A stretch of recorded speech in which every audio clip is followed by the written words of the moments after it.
Good morning, students. Today we are going to discuss about a new chapter, the chapter 3, Plant Kingdom.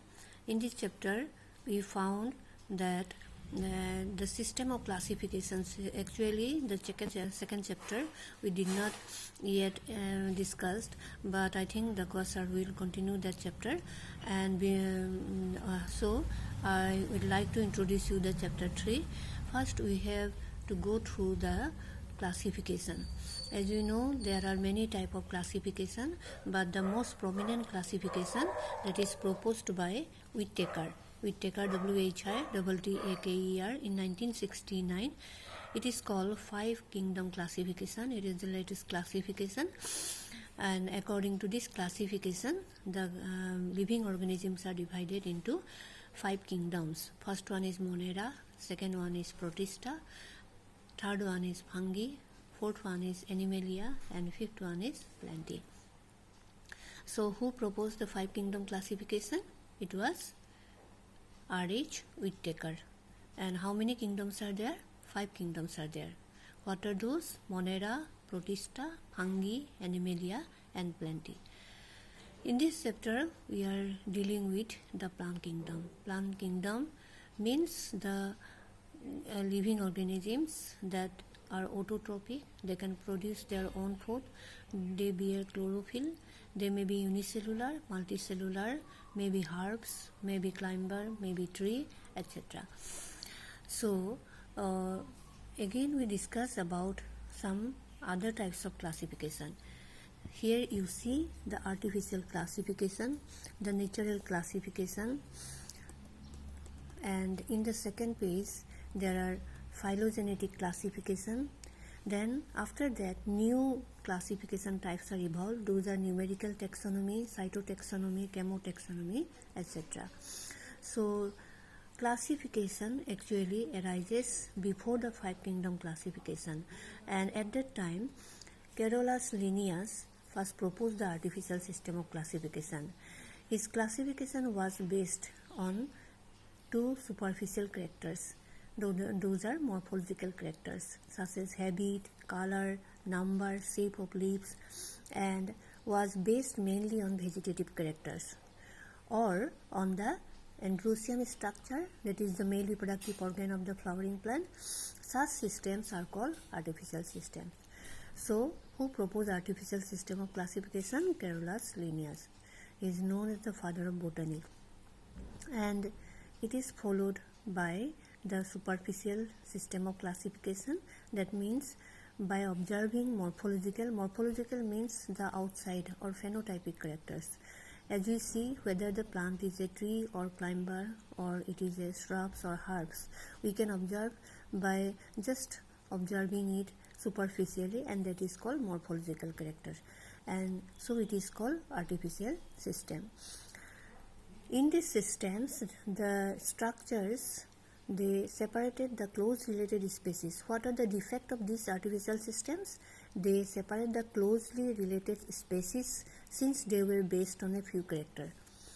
So related species are separated, and most far unrelated species are included in the same group. So this is the drawback of artificial systems.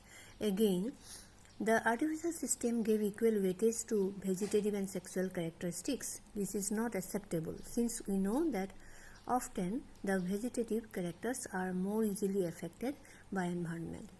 So if we choose a vegetative character that is affected by environmental factors, either it may be sunlight, either it may be flood, either it may be lack of water, etc., then that character cannot be taken as a standard. Again, the second system of classification that is arises, again that is called natural system of classification. It was developed by Bentham and Hooker, and I will give you the details of classification in our next class about the notes of this natural system. It is most prevalent and it is used universally for identification of plant and also in practical points of view. Here all internal and external features are included, and it is called natural system of classification. that was developed by George Bentham and Joseph Dalton Hooker. Here the characteristics included are ultrastructure, anatomy, embryology, phytochemistry, etc. Even the maximum stress were given on the flowering parts of the plant. Next, develop a new character. Since in natural system of classification we did not discuss about how the plant or particular species originated, those history or phylogenetic relation were not taken into consideration. So a new character system of classification evolved, that is called phylogenetic system of classification. It is based on evolutionary relationships between the various organisms and which are acceptable. So third classification system is the phylogenetic system of classification, and it is based on to the phylogenetic relationship such as how the organism evolved, and on that basis it is classified. It also has some fossil records or fossil evidences. But nowadays numerical taxonomy are also involved, that is based on numerical characters as well as using computer arrays based on all observable characteristics that can be numbered and codes are assigned to them, all the characters, and data can be processed. In this way numerical taxonomy is very much important in nowadays. Again, cytotaxonomy, it is based on cytological characters, how the cell originated, how the cell divides, what are the types of cell, what are the characteristics of cell, what are the chemical composition of cell.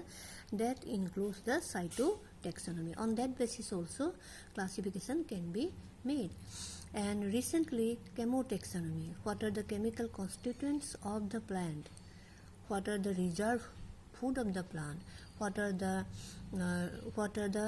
chemical that releases from the plant, what are the chemical composition. On that basis also nowadays classifications are made, and it is called chemotaxonomy. So a brief study we now going to discuss. First one is, what is five kingdom classification? Five kingdom classification includes 5 kingdoms, and it was proposed by whom? By R.H. Whittaker. What are those kingdoms? Monera, Protista and Fungi, Animalia and Plantae. Besides that, there are various types of classification. First one is the artificial system, second one is the natural system, third one is the phylogenetic system, and recently numerical taxonomy, cytotaxonomy, chemotaxonomy, etc. were also evolved. So plant kingdom is divided into many divisions. First one is algae, second one is bryophyte, second one is bryophyte, this one. Third one is pteridophyte, this one. Fourth one is gymnosperm, and last one is angiosperm. Basically plants are divided into two types, cryptogams and phanerogams. Cryptogams are lower plants, they include algae, bryophyte, pteridophyte, and phanerogams are higher plants, those include gymnosperm and angiosperm. So in this chapter we see the first one, division of the plant kingdom, that is algae. So up to this I will conclude my speech, and next I will discuss about algae part.